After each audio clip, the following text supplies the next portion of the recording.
Movie के start होते ही हमें बताया जाता है कि दुनिया में पॉपुलेशन रेट बढ़ता ही जा रहा है और इतनी सारी पॉपुलेशन की फूड सप्लाइंग के लिए साइंटिस्ट ने कुछ आर्टिफिशियल बीज बनाए जिस पर तरह तरह के केमिकल्स लगाए। ये बीज इस पर्पस के लिए बनाए थे कि अगर एक बीज बोया जाएगा तो उससे बहुत सारा अनाज पैदा होगा, लेकिन ये जेनेटिकली मॉडिफाइड थे, यानी अगर इसके बेनिफिट्स थे तो इसके साइड इफेक्ट्स बहुत ज्यादा थे, क्योंकि इससे जमीन पर बहुत बुरा साइड इफेक्ट पड़ता है और वो ये कि औरतों को मल्टीपल प्रेगनेंसीज होती थी, यानी एक टाइम में एक या दो से ज्यादा बच्चों का पैदा होना। अब जाहिर सी बात है कि इतने सारे बच्चे एट अ टाइम होते थे तो इससे आबादी भी बढ़ती जा रही थी। तब इस पॉपुलेशन को रोकने के लिए एक senior lady doctor one child policy apply करवाती है, यानी कोई भी फैमिली हो वो सिर्फ एक ही बच्चा पाल सकता है, लेकिन अगर किसी को एक से ज्यादा बच्चे पैदा होंगे तो वो एक बच्चे के अलावा सारे बच्चों को गवर्नमेंट के हवाले कर देंगे और जो बच्चे गवर्नमेंट के पास होते थे उन्हें एक हाई टेक्नोलॉजी मशीन में सुला दिया जाता था और उन बच्चों को तब जगाया जाएगा जब फूड क्राइसिस खत्म हो जाएगा। वहीं पर एक लेडी होती है जिसका नाम कैरिन होता है, वो 7 लड़कियों को पैदा करती है और वो सारी बच्चियां बिल्कुल सेम थी,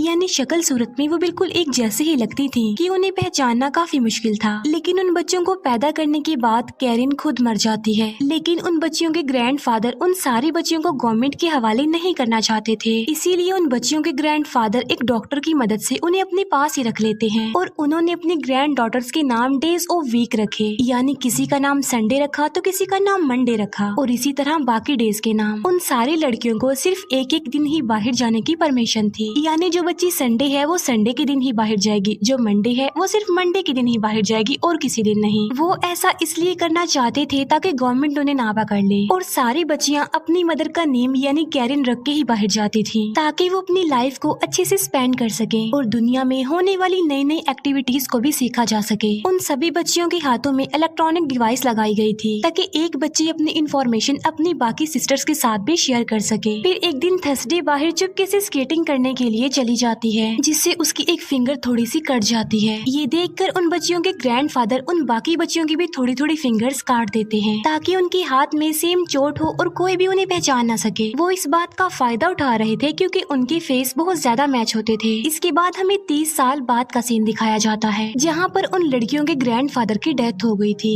लेकिन वो सातों सिस्टर्स अपने ग्रैंडफादर के रूल्स के मुताबिक ही अपनी लाइफ स्पेंड कर रही थी, लेकिन वो सारी लड़कियां अपनी डेली लाइफ से काफी बोर हो चुकी थी। इसके बाद हम देखते हैं कि मंडे ऑफिस जा रही है। हम देखते हैं कि मंडे जहाँ पर काम करती थी वहाँ पर एक लड़का भी था जिसका नाम एड्रियन था। मंडे और एड्रियन एक दूसरे को लाइक करते थे और वो सिर्फ मंडे के दिन ही मिला करते थे क्योंकि बाकी डेज में तो मंडे की सिस्टर्स आती थी। इसके बाद मंडे अपने एक कोलीग से मिलती है, लेकिन सब उन सिस्टर्स को कैरिन के नाम से ही जानते थे क्योंकि वो अपनी मदर का नेम यूज करके अपने अपने दिन काम पर जाया करती थी। लेकिन मंडे और उसके कोलीग की बिल्कुल भी नहीं बनती थी क्योंकि आज मंडे की प्रमोशन होने वाली थी, जिससे मंडे का कोलीग जेलस होने लगता है। अब क्योंकि अगर मंडे की प्रमोशन होगी तो उसकी बाकी सिस्टर्स की भी प्रमोशन हो जाएगी, इसीलिए मंडे की सारी सिस्टर्स काफी एक्साइटेड थी और उसके आने का बेसब्री से इंतजार भी कर रही थी क्योंकि वो सारी की सारी अपने अपने दिन अपनी अपनी आइडेंटिटी लेकर काम पर जाया करती थी। लेकिन काफी रात गुजर जाती है और मंडे अभी तक घर नहीं आई थी। इसी वजह से मंडे की सारी सिस्टर्स को उसकी फिक्र होने लगती है। अब क्योंकि उन सब में से इंटेलिजेंट फ्राइडे होती है, इसीलिए वो मंडे की डिवाइस की लोकेशन को ट्रेस करती है, लेकिन वहाँ पर नो सिग्नल आता है। फिर ट्यूसडे वाले दिन ट्यूसडे सेम मंडे की तरह मेकअप करके ऑफिस जाती है, जहाँ पर उसे पता चलता है कि कैरिन यानी मंडे का प्रमोशन हो गया है और ट्यूसडे को मंडे के गायब होने का शक उसके कोलीग पर था क्योंकि उनके बीच ज्यादा बनती नहीं थी।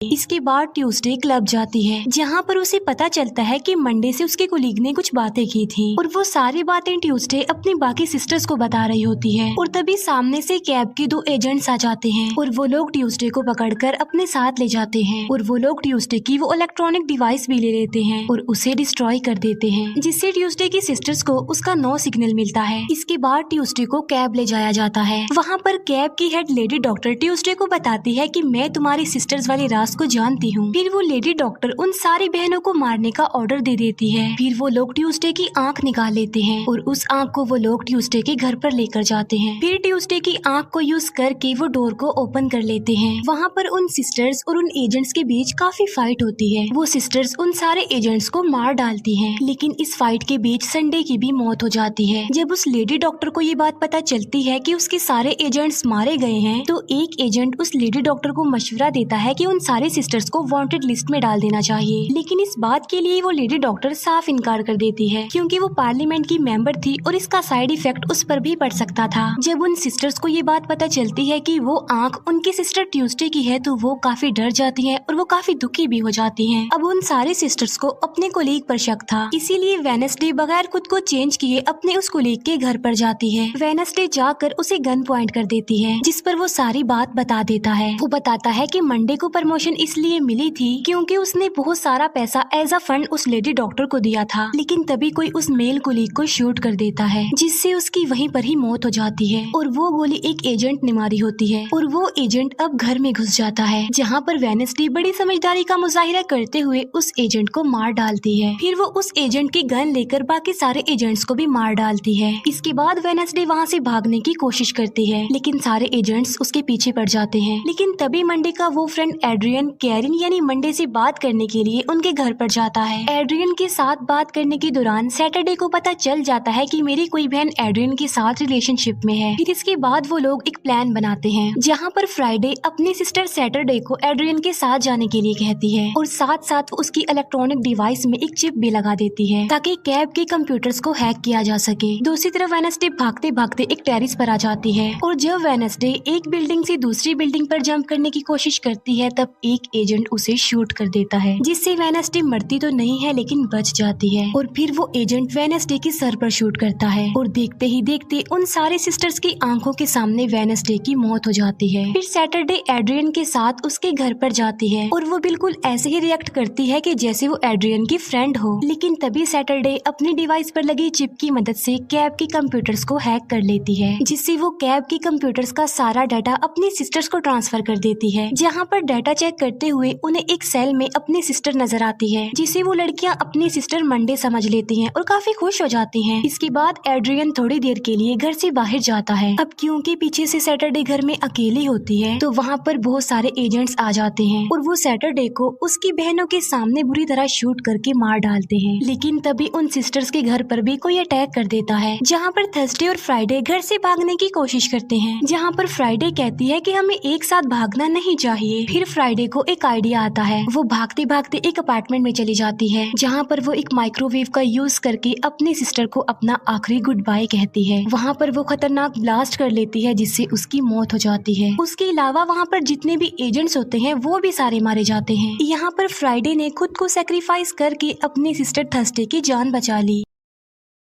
ये न्यूज जब एड्रियन को पता चलती है, तो वो कैरिन को चेक करने के लिए उसके घर पर जाता है और उसकी मौत एड्रियन से बिल्कुल भी बर्दाश्त नहीं हो रही थी। लेकिन जैसे एड्रियन वहाँ से जाने के लिए अपनी गाड़ी में बैठता है, जहाँ पर थर्सडे भी गाड़ी में आ जाती है और वो एड्रियन को उसकी बहनों की मौत का रिस्पॉन्सिबल कहती है। और यहाँ पर एड्रियन को सारी बात समझ आ जाती है कि ये सारी बहनें एक ही नाम यानी कैरिन यूज करके अपनी जिंदगी गुजार रही थी। तभी एड्रियन थर्सडे को बताता है कि मैं तुम्हारी सिस्टर मंडे से बहुत प्यार करता था और कहता है कि इसी वजह से मैं तुम्हारी हेल्प भी कर दूंगा। इसीलिए वो लोग एक प्लान बनाते हैं। एड्रियन थर्सडे को एक डेड बॉडी बैग में डालकर उसे कैब की मेन ऑफिस में लेकर जाता है, जहाँ पर थर्सडे अपने डिवाइस का यूज करके उनके सारे सीक्रेट मिशन को हैक कर लेती है। और यहाँ पर उन लोगों को कैब की रियलिटी पता चल जाती है कि जो बच्चे भी गवर्नमेंट के पास होते थे, वो उन बच्चों को उस हाई टेक्नोलॉजी मशीन में डालकर मार देते थे। फिर वो दोनों मिलकर वहाँ पर सब लोगों को मारने लगते हैं। वो लोग एक सेल में जाते हैं, जहाँ पर उन्हें ट्यूसडे मिल जाती है और ट्यूसडे की तो एक आंख पहले ही इन लोगों ने निकाली हुई थी। और यहाँ पर कहानी का सारा राज रिवील हो जाता है, और वो ये कि उन सिस्टर्स में मंडे थी जिसने अपनी बहनों को धोखा दिया, क्योंकि वो उस लेडी डॉक्टर के साथ मिली हुई थी और उसने उस लेडी डॉक्टर को अपनी बहनों वाला राज भी बता दिया था, क्योंकि वो अकेले ही सोशल लाइफ जीना चाहती थी और बिल्कुल आजादी के साथ वो अपनी लाइफ को स्पेंड करना चाहती थी। फिर इसके बाद ट्यूसडे सेम मंडे जैसा लुक लेकर उस लेडी डॉक्टर की प्रेजेंटेशन में जाती है, जहाँ पर ट्यूसडे मंडे से भी मिलती है और वो मंडे पर बहुत ज्यादा गुस्सा भी करती है, क्योंकि मंडे बहुत ज्यादा सेल्फिश थी और उसने अपने सारे बहनों को धोखा दिया था और इसी वजह से वो एक एक करके मारी जा रही थी। वहीं पर मंडे और ट्यूसडे के बीच काफी फाइट होती है और इसी दौरान एक गोली आकर मंडे को लग जाती है। दूसरी तरफ थर्सडे और एड्रियन मिलकर कैब की रिकॉर्डेड वीडियो को प्रेजेंटेशन स्क्रीन पर प्ले कर देते हैं, जिससे सब लोगों को कैब और लेडी डॉक्टर की रियलिटी पता चल जाती है। तभी गुस्से में आकर वो लेडी डॉक्टर थर्सडे का गला दबाने लगती है, लेकिन तभी वहाँ पर मंडे मंडे आ जाती है, जो गोली लगने की वजह से इंजर्ड थी, मरी नहीं थी। मंडे के हाथ में एक गन थी। तभी एक एजेंट समझता है कि मंडे लेडी डॉक्टर को मारने वाली है, इसीलिए वो एजेंट मंडे को शूट कर देता है। अपने फ्रेंड को मरता हुआ देखकर एड्रियन भी उस एजेंट पर शूट करके उसे मार डालता है। गोलियां चलने की वजह से वहाँ पर लोगों की हलचल मच जाती है। यहाँ पर हमें पता चलता है कि एड्रियन और मंडे ने असल में शादी कर ली थी। मरते मरते मंडे बताती है कि मैं प्रेग्नेंट हूँ, मैं अपने बच्चे को बचाना चाहती थी और उसे दुनिया में लाना चाहती थी, इसीलिए तो मुझे उस लेडी डॉक्टर के साथ ये डील करनी पड़ी। इसके बाद न्यूज पर बताया जाता है कि वन चाइल्ड पॉलिसी हटा दी गई है और कोर्ट ने उस लेडी डॉक्टर को मौत की सजा सुना दी है, क्योंकि उसने इतने सारे बच्चों को मार डाला था। इसके बाद हमें एक आर्टिफिशियल ट्यूब में 2 ट्विंस बच्चे दिखाए जाते हैं और ये बच्चे मंडे के थे, जिन्हें उनके फादर एड्रियन ने और ट्यूसडे और थर्सडे ने बचा लिया था। और ट्यूसडे ने अपनी एक आर्टिफिशियल आंख भी लगवा ली थी। और यहीं पर ये मूवी एंड हो जाती है। Thank you.